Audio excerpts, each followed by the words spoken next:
So I asked to make an announcement. I pulled Katie aside in front of everyone. I bet they thought I was going to propose.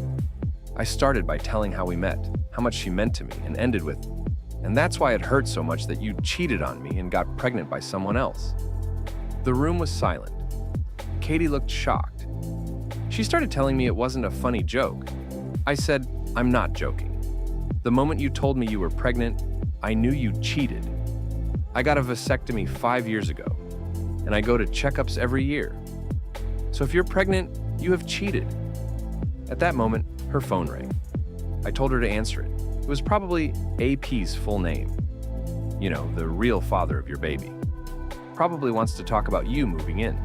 Not sure if his wife and kids are going to like that. What happened was that my friends had loaded up everything of Katie's in a U-Haul and brought it to AP's home. When they called me, they were in front of his home for the final part. They rang the doorbell and asked the AP where they could put her things. He was confused, and they handed him and his wife a folder with pictures of him and Katie. And Carl said, "Since OP is kicking her out, she needs a place to stay. We're just here delivering her things, and since you don't want the woman who's pregnant with your child to stay on the street, we assumed you would take her in." AP called Katie yelling that she ruined his life, and he never wants to see her again. After hearing him scream over the phone, I said, "Oh, so his wife doesn't want his mistress and their affair baby living there?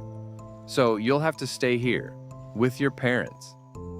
With that, I walked away, leaving a crying Katie and her confused and angry family behind.